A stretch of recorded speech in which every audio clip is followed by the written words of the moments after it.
당신은 진실을 말했다가 외면당한 적이 있나요? 모두가 틀렸다고 할 때 혼자서 옳다고 말하는 것은 얼마나 무서운 일입니까? 진실을 말하는 일은 언제나 고독합니다.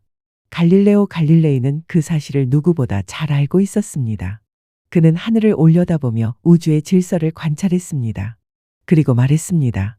지구는 돈다. 그 한마디는 세상의 중심을 뒤흔드는 선언이었습니다. 진리를 향한 그의 눈은 별을 보았지만 세상의 눈은 그를 향해 돌을 던졌습니다. 오늘 이 영상에서는 갈릴레오의 삶을 통해 진리를 추구한다는 것이 무엇인지, 그리고 왜 진실을 말하는 일이 때로는 가장 외로운 선택인지 함께 탐구해 보려 합니다. 만약 당신이 진실과 타협 사이에서 고민하고 있다면 이 영상이 하나의 용기가 될 수 있을 겁니다. 갈릴레오 갈릴레이는 1564년 이탈리아 피사에서 태어났습니다.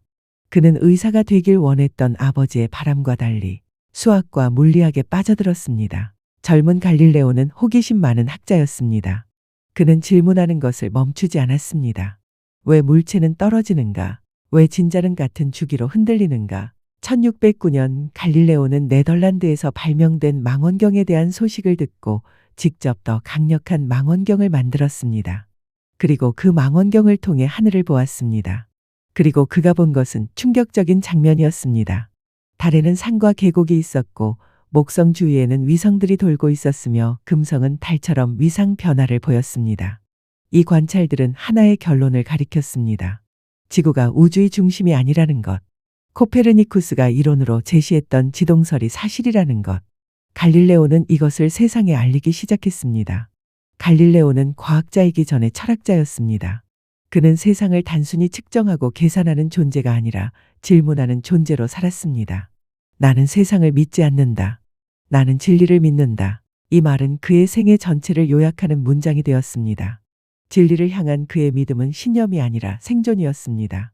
그는 그 믿음을 위해 모든 것을 걸었습니다. 하지만 갈릴레오의 시대는 진리를 두려워하는 시대였습니다.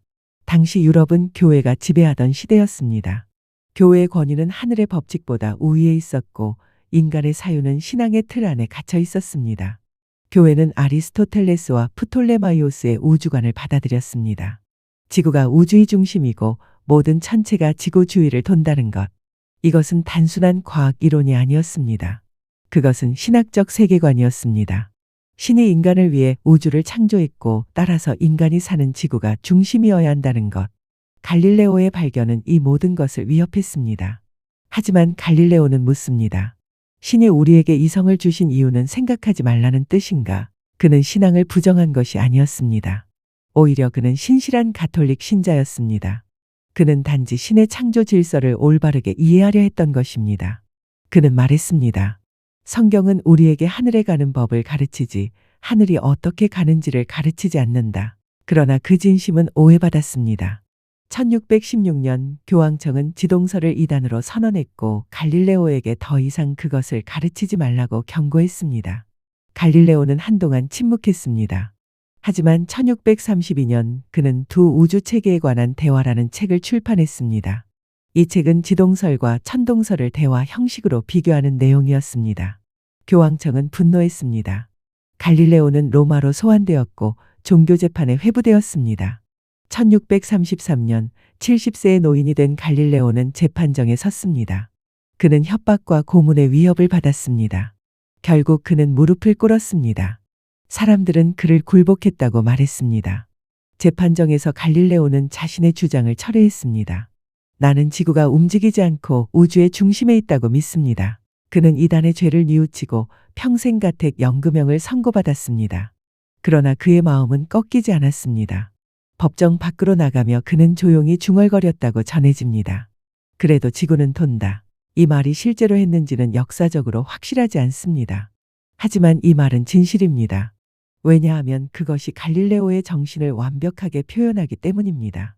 그 한마디는 절망 속에서도 인간의 정신이 결코 굴하지 않는다는 선언이었습니다. 그것은 단지 과학의 승리가 아니라 양심의 승리였습니다.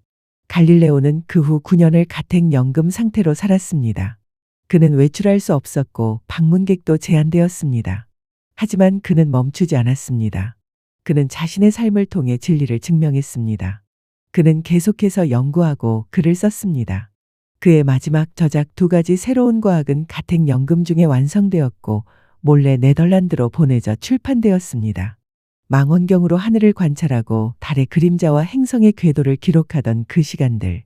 그는 밤하늘의 침묵 속에서 우주가 인간의 교만보다 훨씬 더 크다는 사실을 깨달았습니다.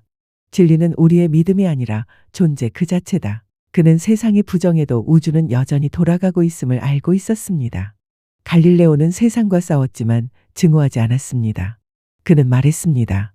무지는 죄가 아니다. 그러나 무지를 고집하는 것은 죄다. 그는 인간이 진리를 몰라서 실수하는 것은 이해했습니다. 하지만 알면서도 눈을 감는 것은 용서할 수 없다고 보았습니다. 그것은 인간의 두려움이 만들어낸 거짓된 평화였습니다.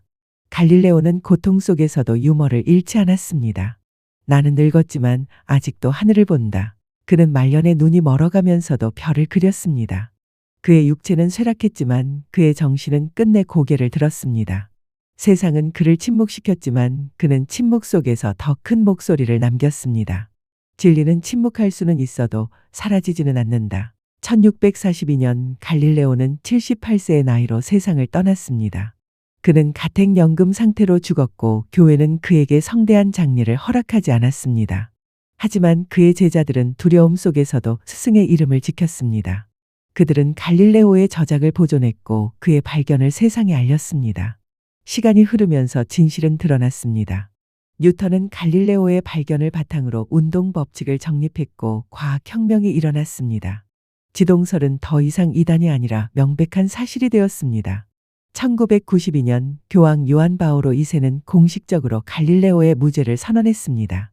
갈릴레오가 죽은 지 350년이 지난 후였습니다. 교회는 실수를 인정했습니다.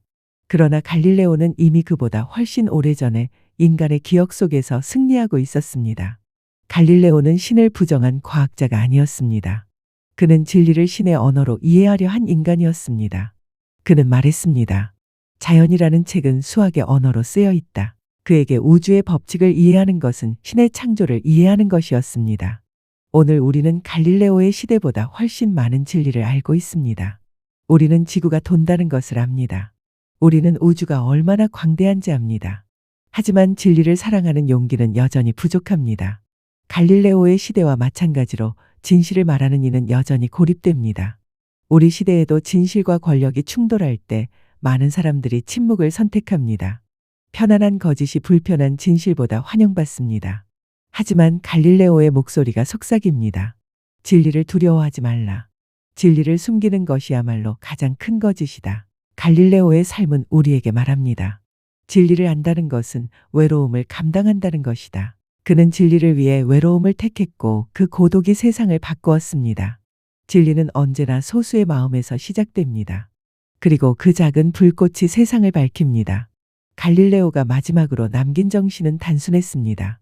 진리는 신이 아니라 인간의 용기를 통해 드러난다. 그것은 신을 거역한 선언이 아니라 신이 인간에게 준 이성에 대한 찬가였습니다. 신은 인간에게 눈을 주었고 두뇌를 주었으며 호기심을 주었습니다.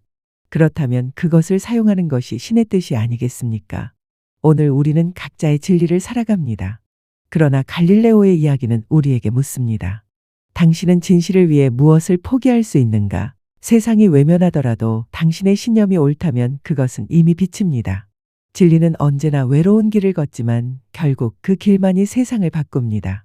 당신은 지금 어떤 진실을 알고 있나요? 그리고 그 진실을 말할 용기가 있나요? 갈릴레오는 우리에게 말합니다. 그래도 지구는 돈다. 세상이 뭐라고 하든 진실은 진실입니다.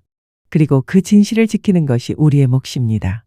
구독과 좋아요는 다음 철학의 여정을 이어가는 큰 힘이 됩니다. 다음 영상에서 또 만나요.